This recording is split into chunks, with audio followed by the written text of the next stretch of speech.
Hi viewers, for those that didn't already know the answer to the title question, well, there is no specific answer due to the volume of variables. For example, the type of buyers. There will be those that are just interested in saving in the form of low premium metals.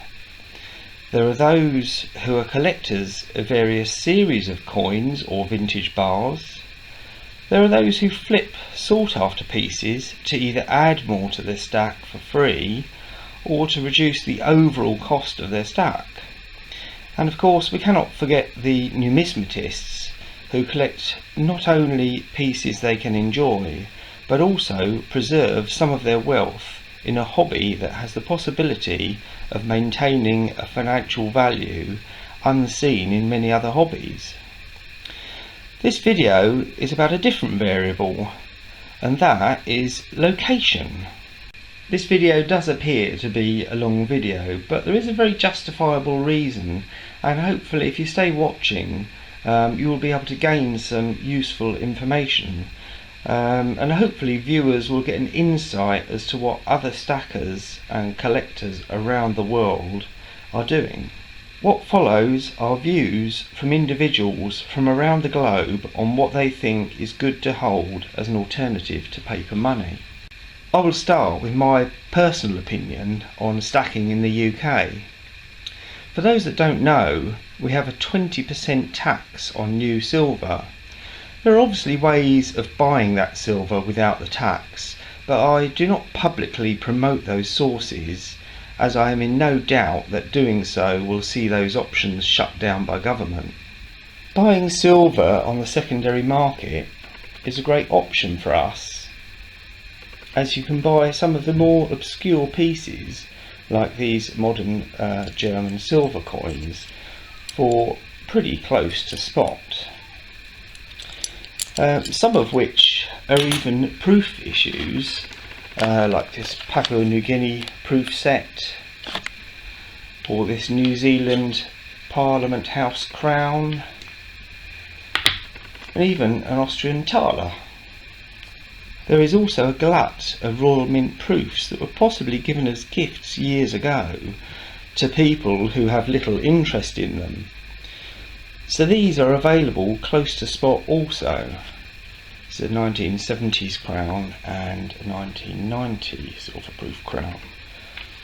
There are also many 80% and 50% silver buying options on the secondary market for us, like this 37 crown, 1935 crown, South African crowns,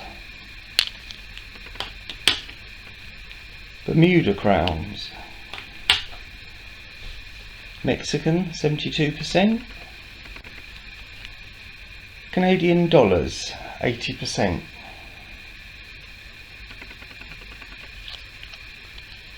that's a 49 and a 1935, and the French francs, this is the 10 francs and the 50 francs.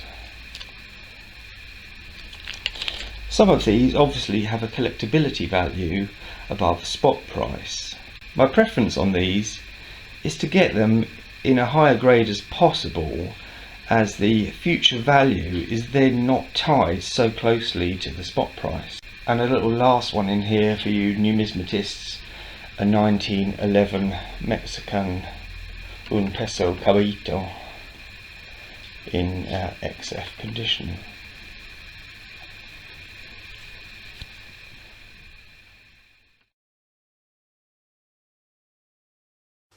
Hi everyone, it's OzCopper here, and I'm contributing to a video by Cyber Curtain Twitcher, and what I'm covering in this video is what unusual coins are stacked here in Australia compared to other countries. So this coin here is a round 50-cent piece, and collecting these is an obsession in Australia.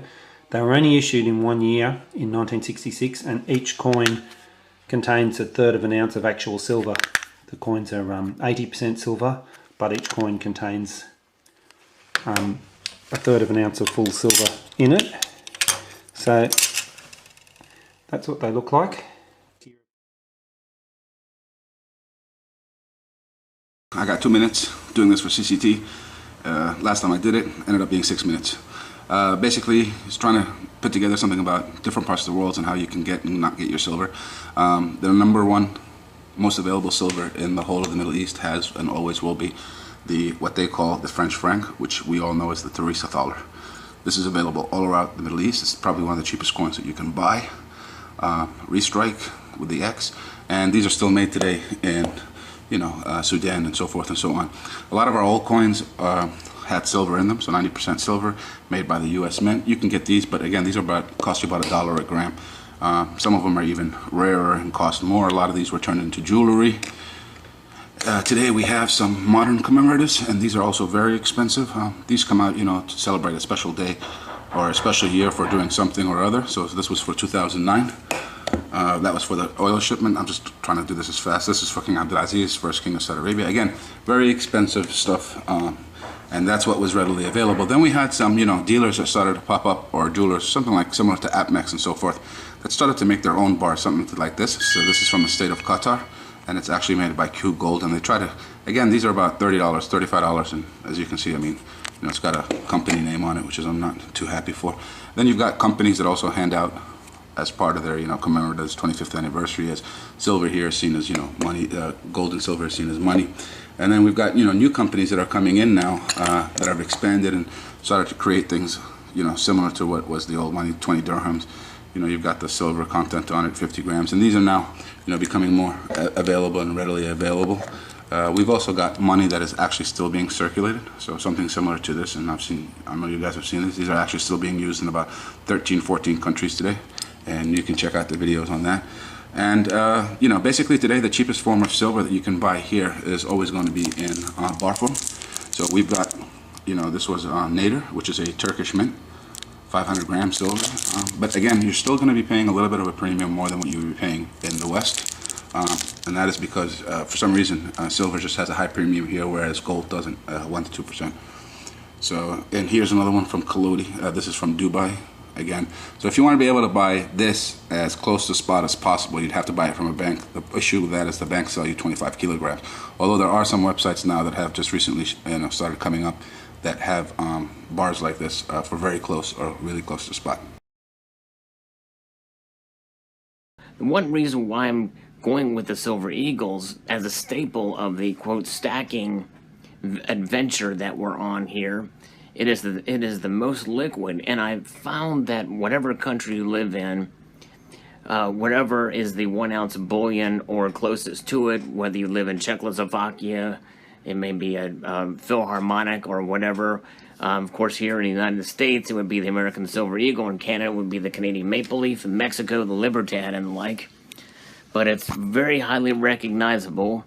And I dare say that the American Silver Eagle, even in other nations, is highly recognizable and very liquid. In other words, you can sell it very quickly. It is recognized, and probably be able to sell it to, at the very least, preserve the spot price that silver is. And but more than likely, be able to get a slight premium over the spot price of silver, depending on the dealer that you go to or what method you do to sell it. But instantly recognizable.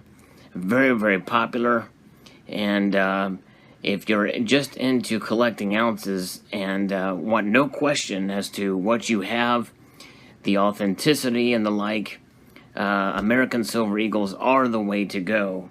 Although, as you know me, I like to diversify and I like to collect different styles and types just because I'm a collector first and foremost.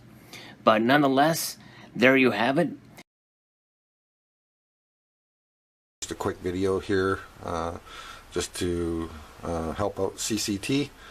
For the most part, you guys have seen lots of coins and stuff that I put up online, from the Royal Canadian Mint. I have piles and piles of Royal Canadian Mint stuff. I love the Royal Canadian Mint, but when it comes to just your regular silver bullion and stuff like that, I just want to give you my experience of what it's like to find it in Canada. For the most part, we don't have coin shops in Canada like in the United States and maybe in the UK and places around the world. Our coin shops are very few here. There's some coin shops in the bigger cities like Toronto, Vancouver, Edmonton, Calgary, but even them big cities only have a couple of coin shops, so you'd really have to drive out of your way to go get to them. There is online forums that you can do trading with or purchasing of silver.